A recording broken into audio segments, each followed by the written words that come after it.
Okay, let's start with a mental image. And it's honestly a little bit aggressive in how specific it is. Okay, I'm intrigued. Hit me. It's 6 a.m.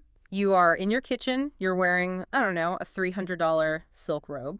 Oh, okay. Fancy. You're drinking coffee. And here is the real kicker. You are completely alone. Ah, You're not doing this for an audience. You're not posting a story about your, aesthetic morning routine. You are just existing. it's a very specific vibe. And according to the stack of sources we're looking at today, that moment, that private luxury, Mm. is actually a radical act. It's a A rebellion. total rebellion against like the last decade of career advice. Right. So today we're doing a deep dive into the work of Shania Khan, specifically her manuscript Rich Grandma Energy and her frequency planners and the Soft 60 method. Yeah. And I have to admit, when I first saw the title Rich Grandma Energy, I kind of rolled my eyes a little. Oh, me too. Yeah. Absolutely. It felt like another TikTok micro trend. Exactly. But the central idea here is actually kind of brutal. She is basically calling time of death on the girl boss. She is. And she's not just saying the girl boss aesthetic is, out of style. Yeah. She's arguing the entire philosophy was a scam from the start. A scam. That's a huge claim. Because for a while there, hustle, grind, leaning in, that was the gospel. It was. But Khan argues that girl boss culture was never about actual power. It was about performance. Okay. Specifically, it was about performing a version of corporate masculinity to be accepted in spaces that really weren't built for women. And to get this, we have to look at the symbol she just tears apart in chapter 1, Which is the blazer. the blazer. Oh, I feel personally attacked by this part. A lot of people will, yeah. But wait, let's push back on this for a second. Because for the last, 10, 15 years, structured tailoring was practically the uniform for female empowerment? Is she saying professional dress is inherently weak? Not professional dress, no. He's talking about defensive dress. Khan uses this concept here that's it's linked to behavioral psychology. It's called enclosed cognition. Okay. It's the idea that what you wear literally changes how your brain processes information. And she argues that the girl boss blazer wasn't a power suit. It was somatic camouflage. Somatic camouflage. Yes. Wow, that sounds intense. It is, right. Yeah. She says women wore that boxy, neutral structured jacket to basically say, please take me seriously. Please don't notice I'm a woman. Exactly. Please let me in the room. It was a question. You are literally asking for permission to belong. So the blazer implies you don't naturally fit. It implies you don't fit. If you are dressing to prove you belong, you've already admitted to your own nervous system that you don't feel safe there. Wow. And rich grandma energy, or RGE, as she calls it, is the opposite of that. It's the opposite frequency. It's the shift from asking to assuming. Asking versus assuming. The girl boss asks. The rich grandma, Yeah. she assumes the room was built for her. And she clarifies this immediately. And this is really important for anyone listening who might be thinking this is, ageist or classist. Mm-hmm. RGE isn't about being 70. And it is not about having millions in the bank. Okay, that was my next question. Because rich implies a certain tax bracket. Totally.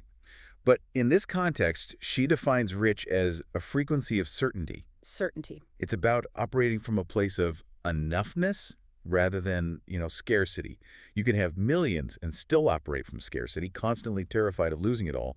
That is not RGE. RGE is a nervous system state. Okay, so let's go back to the silk robe at 6 a.m. If the blazer is about hiding, what's the robe doing? Is this just retail therapy disguised as self-help? I mean, buying expensive loungewear doesn't fix a toxic workplace. That's a fair point. Yeah. But Khan argues the robe is a tool, not the cure. It goes back to that enclosed cognition thing. If you wear like an old stained t-shirt, your brain gets the signal. Downtime, slump, hide. But if you wear silk when no one is watching, you are signaling to your parasympathetic nervous system, I am safe, I am valuable, I am provided for. So you're basically hacking your own body's software. Precisely. Khan's whole argument is that you cannot build an empire from depletion.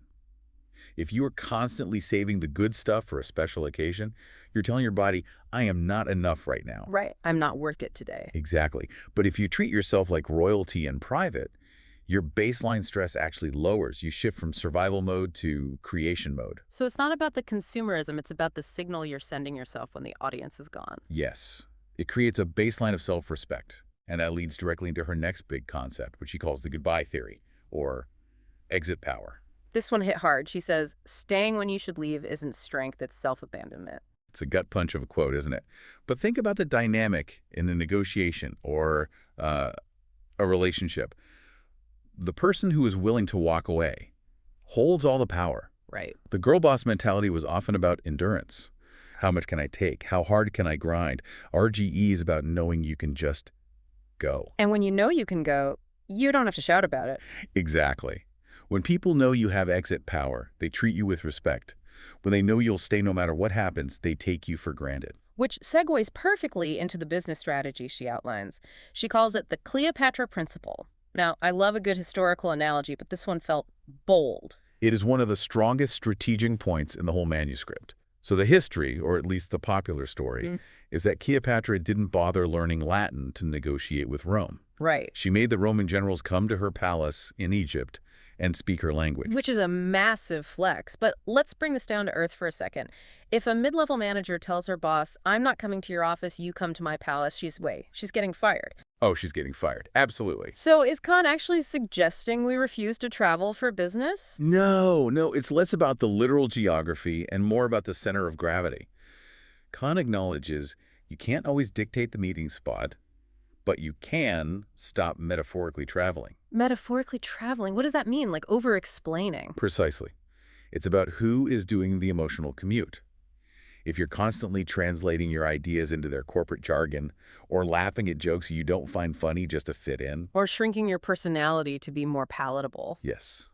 You're traveling to them. You are the guest in your own career. Oof. The guest in your own career. The Cleopatra Principle is about forcing them to bridge that gap.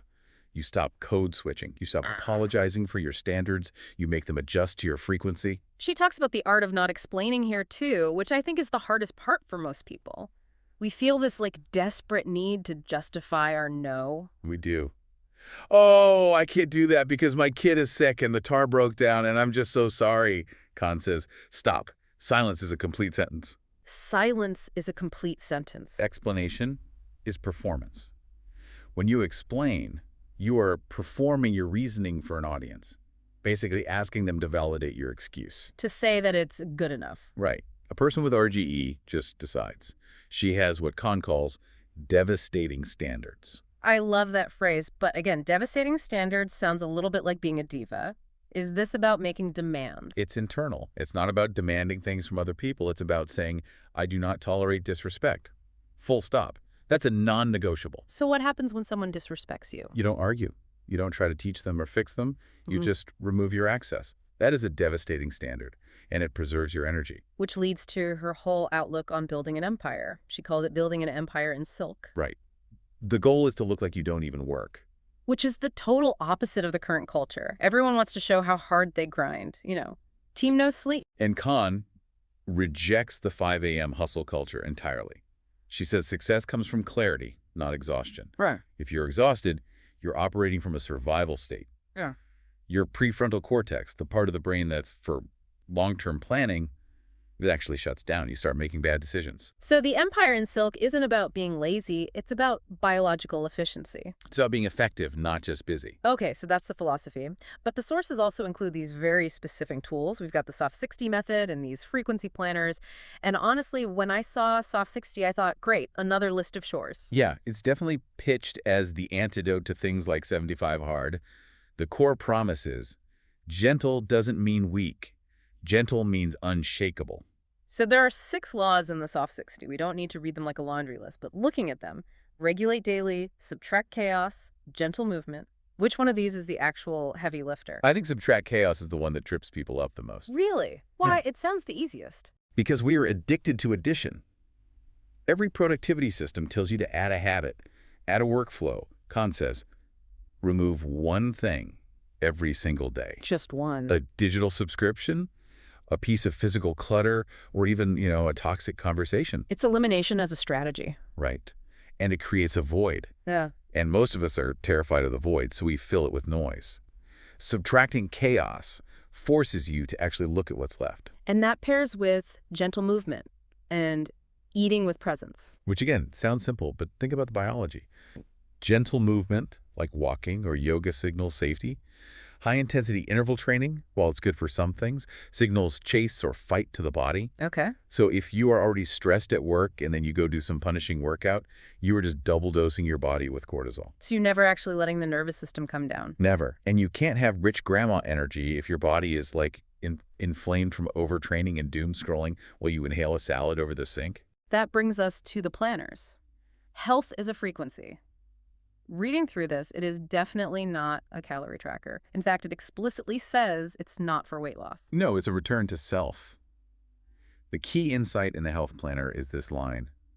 She is not a problem to fix. She is a home to come back to. That is a beautiful line. But is it practical? Can you actually get healthy by just loving your body? Well, the science backs it up.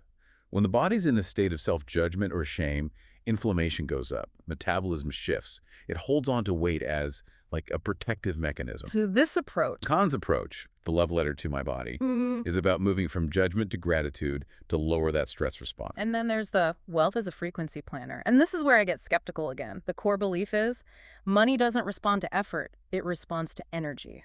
That sounds very woo-woo. It does. It sounds like magic. But let's look at the burnout connection again. If effort was the only thing that mattered, the women working 3 jobs would be the billionaires. And statistically, that is not true. Good point. So what is the energy she's talking about? It's clarity and capacity. Yeah. If you're burned out, you miss opportunities. You operate from fear. You take the safe, low-paying gig because you don't have the energy to negotiate for the big one. Right. So Kahn suggests these wealth rituals. For example, moving a small amount of money to savings, not to hoard it, but to visualize overflow. It's proving to your brain that you have more than enough. Yes. And using soft power scripts to say no to work that drains you. Like, right now, peace is my priority. It's treating your energy as the primary asset. When you protect the asset, the money follows. So if we zoom out, whether we are talking about the blazer, the silk robe, the soft 60 laws, or the wealth planner, it really all comes down to one thing. Nervous system regulation. Yeah. That is the synthesis. Unpack that, because regulation is becoming such a buzzword. What does it mean in this context? Well, when you are in girl boss, mode hustling, performing, asking for permission, your nervous system is in sympathetic dominance, fight or flight. You are surviving. You're running on adrenaline. Right. And you can achieve things on adrenaline. You can build a whole career on it. But it's brittle. It's frantic. Okay. RGE is parasympathetic dominance, rest and digest, safety. When you are regulated, you are clear. And when you are clear, you are magnetic. You aren't chasing opportunities. You are attracting them because you're the most grounded person in the room. So luxury, in Shania Khan's world, it isn't about the label on the handbag. No. Kahn defines luxury as a standard of self-respect. It is how you treat yourself. Right. If you treat yourself like a mule that needs to be whipped to keep moving, that is poverty consciousness, no matter how much money you have. If you treat yourself like a high-performance vehicle that requires premium maintenance, that is luxury. It's identity work. It is. She says luxury is an identity. I live there now. You don't wait for the external world to give you the identity. You assume it first. I think the most interesting and maybe the most provocative part of this whole deep dive is this idea of the reset, because the rich grandma title implies you have to wait until the end of your life to feel this way. And that's the final trap she dismantles. You don't have to wait until you are 70. You don't have to wait until you have the corner office. You don't have to wait until you retire. You can access it now. You can access that energy today. Yeah. It's just a decision that scarcity is no longer your baseline. As she says, you don't have to earn your well-being. That's the one that trips everyone up. We are conditioned to think we have to earn a break, earn a treat, earn the right to say no. But RGE says, you exist, therefore you are worthy of safety. I love that. So here is my challenge to you, the listener. We're not asking you to buy a silk robe today, unless you want to. But try the art of not explaining for just one day. Just one day. If you say no to something, just say no. Don't offer a paragraph of excuses. If you decide to leave a social event early, just say, I'm heading out. Don't justify it. See how that feels in your body. It will feel uncomfortable at first. Yeah. For sure. But watch how the world adjusts to you. Exactly. Stop traveling to them. Let the world adjust to your frequency. That is the deep dive for today. We will catch you on the next one. Stay soft.